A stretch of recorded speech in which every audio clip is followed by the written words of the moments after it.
रक्सी नखाने श्रीमान पाउनु भनेको नि श्रीमान पाउनु मात्रै होइन के घरमा एउटा सानोतिनो आफ्नै सहकारी बैंक हुनु जत्तिकै हो।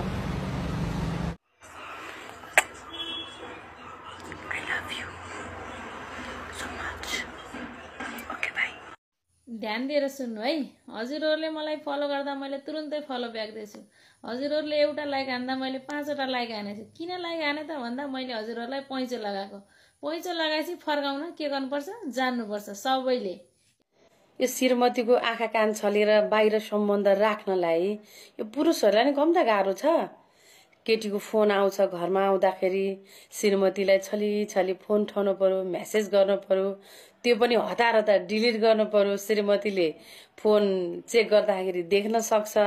श्रीमतीले जस्तै गरी अलिअलि क्याउ क्याउ त गर्लफ्रेन्डले पनि गर्लिन्। तिनलाई पनि काहीँ न काहीँ चित्त बुझाउनै पर्यो।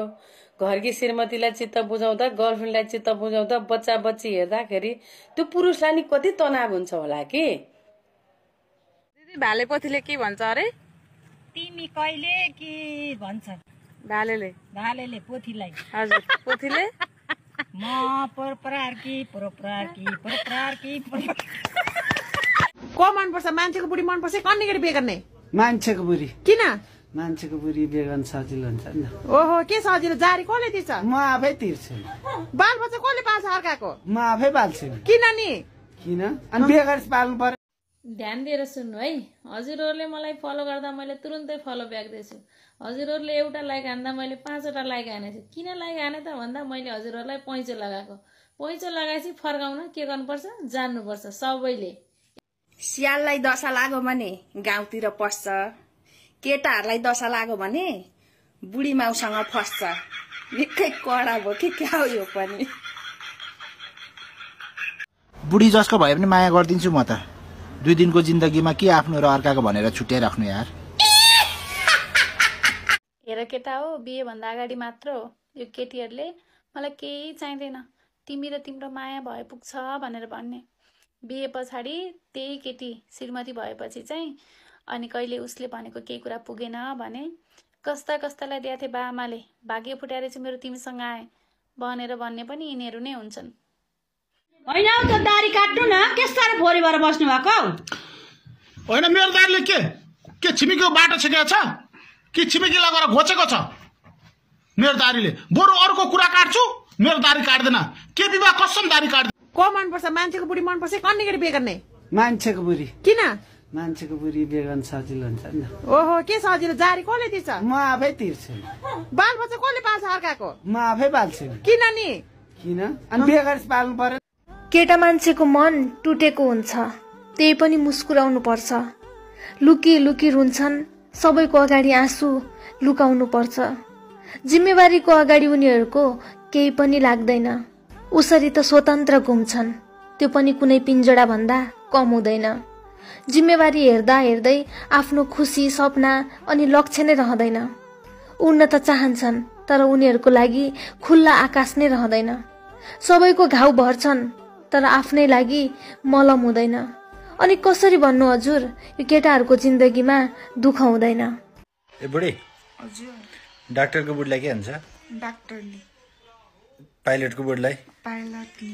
राजाको बुढीलाई? रानी। जोगीको बुढीलाई? जोगिनी। कुकको बुढीलाई? कुकुर। 40 कटेको सोल्टा। केरा भाउ को कटे 40? यहाँ 32-33 वर्षको उमेर हुँदा त भर्खरै 16 वर्ष जस्तो लागिरहेछ 40 कटेका सोल्टाहरू। नेपालमा सोझो सोझो मान्छे भनेको 4 जना हुन्छ।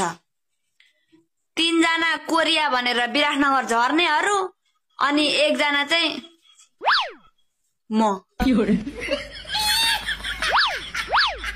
रक्सी खाने गरेछ? छैन। चुरोट खाने गरेछ? त्यो पनि छैन। गर्लफ्रेन्ड घुमाउने गरेछ? पटक्कै छैन। यो मोरोले इन्जोय भन्ने त केही गरे रहन्छ त, त्यसै बुढो भएछ त। झुट बोल्ने चाहिँ धेरै गरेको छु। गाडी उडाउनेलाई ड्राइभर भन्छ, प्लेन उडाउनेलाई पाइलट, अर्काको बुढी उडाउनेलाई के भन्छ? म त गाउँको गोठालो बजार जान पाइन, म त गाउँको गोठालो बजार जान पाइन, गन्थ्यौ होला कमाला बिस्कुट मिठाई ल्याइन सुन्तला कि अमला ए खान्छौ कमला सुन्तला कि अमला। बहादुर र बाठी केटीले त सौता छ भने पनि आँट्छे। जब बा आमाले खोजेको केटासित त लाठीले पनि बिहा गर्छे। भिनाजु मलाई 1000 रुपियाँ दिनु न, म भोलि दिन्छु। 2000 लैजाऊ न, तर जे दिने हो आजै देऊ। धन्न म बिग्रिया छैन र बाँचिया छौ केटी हो। म बिग्रिया दिन सबलाई पटाइन्छ। सरकारी जग्गामा बसेर ढुङ्गा हान्दैमा जग्गा आफ्नो हुने भयो त? म त काठमाडौँको टुडी खेलमा ढुङ्गा हान्दै बस्थे।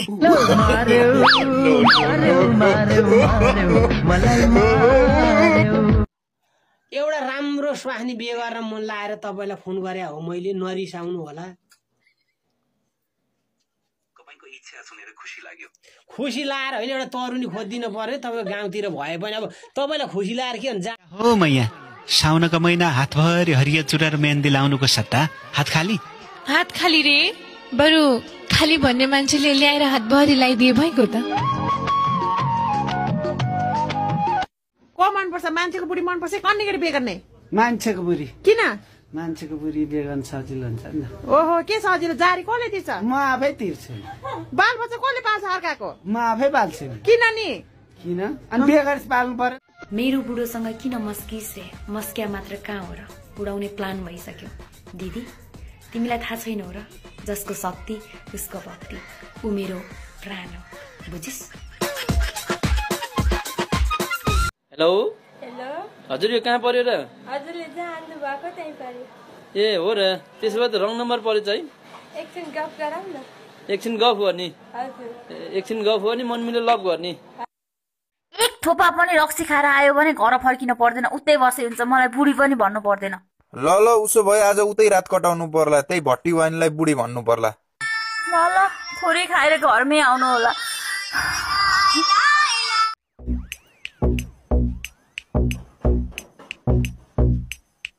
एक कोने में था बैठा जब मुझे वो सबसे अलग थी, वो सबसे हंसी आंखें मेरी फिर उसकी आंखों से जमेली। एक बारी दो बारी। बुढी ससुराली जाँदाखेरि क्या ज्वाइँलाई खुब ज्वाइँसाप भन्दै खुब माया इज्जत सम्मान दिन्छ नि। किन थाहा छ? किनभने उनीहरूले झेल्नु नसकेको छोरीलाई यत्रो वर्षदेखि यसले नै झेलिरहेको छ भनेर के। बुढेसकालमा लभ गर्ने, सित्तैमा पाए पेट भर्ने, महिना नपुग्दै कोठा सर्ने, आँखा चिम्लेर खोला तर्ने, यस्तो मान्छेको चक्करमा कहिले पनि नपर्ने। दुःख पाइन्छ जिन्दगीमा।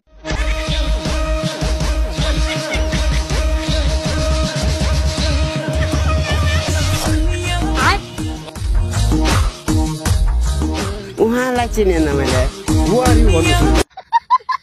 हेलो हजुर, म खुरापाती ब्याङ्कबाट। तपाईँको म्याद 3 महिना कटिसक्यो। पर्सिसम्ममा पनि बुझाउनु भएन भने तपाईँको घर लिलाम हुँदैछ। म बिरामी छु, भोलि आउँछु सर। मलाई 104 डिग्री ज्वरो आएको छ, रुगा लागेको छ अनि सुक्खा खोकी पनि लागेको छ। ओहो, हजुर भोलि ब्याङ्कमा नआउनु होला। हजुरको घर लिलाम पनि हुँदैन। बरु अरू पैसा चाहियो भने म घरमै पठाइदिउँला।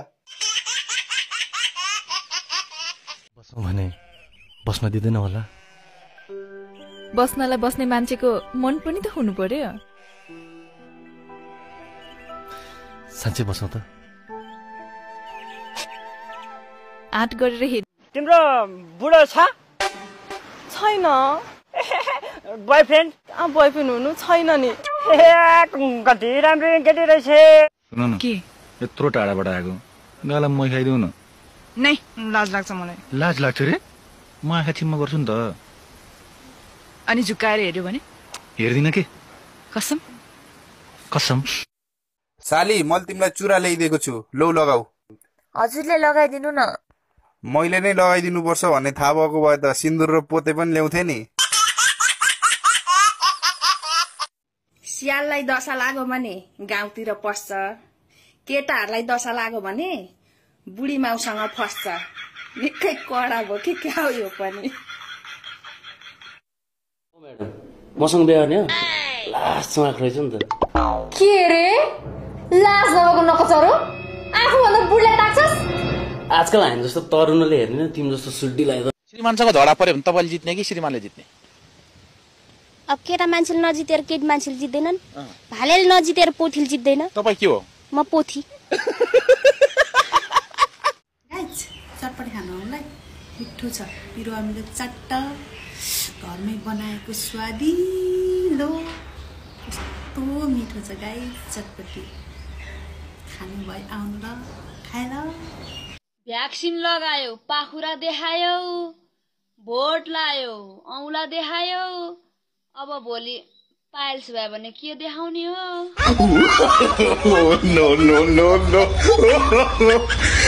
यो चिथार्नी सुहानी भन्ने जात एक नम्बरको घाँडो जात रहेछ चिथार्नी अब यिनीहरूलाई पैसा नि चाहियो पैसँगै नि टाँसिएर नि बसिरहन पर्यो त्यहाँबाट चाहिँ नि घरै बस्न पर्यो फेरि पैसा नि चाहियो छ के कतै हिँड्न हेर केटा हो बिहे भन्दा अगाडि मात्र हो यो केटीहरूले मलाई केही चाहिँदैन तिमी र तिम्रो माया भए पुग्छ भनेर भन्ने बिहे पछाडि त्यही केटी श्रीमती भएपछि चाहिँ अनि कहिले उसले भनेको केही कुरा पुगेन भने कस्ता कस्तालाई दिएको थिए बाआमाले भाग्य फुटाएर चाहिँ मेरो तिमीसँग आए भनेर भन्ने पनि यिनीहरू नै हुन्छन् ए बुढी मलाई आजकल के भएको छ राम्री केटी देख्यो भने यो मुटु ढक ढक ढक गर्छ के भएको छ हौ खसी परेपछि सब ठीक